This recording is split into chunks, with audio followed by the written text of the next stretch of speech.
Magandang umaga po. Paggising ko kaninang umaga, ramdam ko na ano, parang tumataas na naman po yung acid ng masakit na naman dito ko sa dibdib, sa likod. Ang hirap i-explain. O, buti na lang lagi akong meron ng supply. Laging may stock ako ng ganito. Kasi ito lang po talaga yung yung nakakatulong sa akin para bumaba yung aking acid. Yan. Yung malamig na tubig po, kalahati ng mug, nilalagyan ko din siya ng mainit na tubig. Yung mainit na tubig na kaya kong inumin, huwag naman yung masyadong mainit na mainit. Kasi kailangan po kasi na na pag uminom ako, diretso siya. Kasi magtutulakan yan yung acid na tumataas na ganyan dito ko. Parang pinipigil niya yung paghinga ko nga eh. Pinapatakan ko lang siya ng Quantumin. 5 to 10 drops ang pinapatak ko po.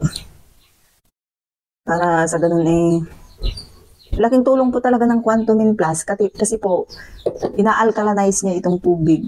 Di ba yung acid, ma-acid sa katawan. Tapos, buhusan mo siya ng alkaline para maano yung pagiging acid niya yan.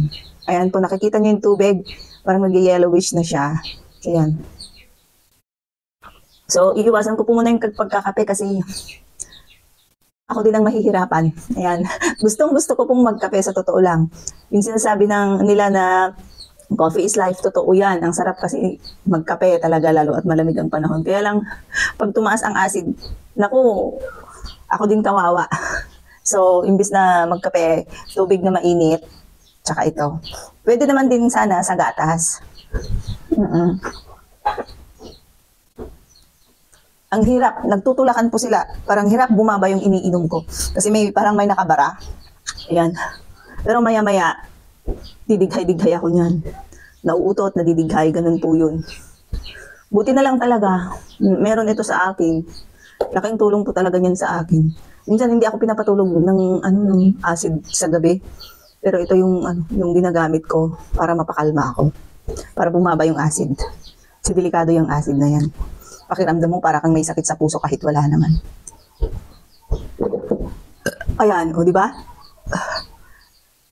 Pag nakailang dighay na ako, ayan, marirelax na rin yung pakiramdam. Magiginhawaan talaga ako pagkatapos ko pong dumighay. Oo. Laking tulong po talaga, sa totoo lang. Oo.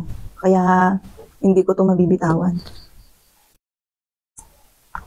Lalo lang pag nag-iisa ako dito sa bahay, hindi pwedeng wala ito. Kasi ito talaga yung taga-rescue sa akin. Ang maganda po kasi dito, pag may ganito ka, liquid form siya. Liquid. Kaya pinapatak sa tubig. Kasi sa mga emergency cases po, pag capsule or tablet po kasi yung supplement natin. Ang disadvantage naman nun is, kailangan mo pa ng tubig para mainom mo yun. Eh paano kung hindi ka na makatayo para kumuha ng tubig mo? Paano kung hirap na hirap ka na? So ito, isirit mo lang, diretsa. Isirit mo lang siya. Okay na yun. Nalulunok mo na. Laking tulong po talaga. Thank you, Dr. Delia Maceda, sa pag-formulate mo.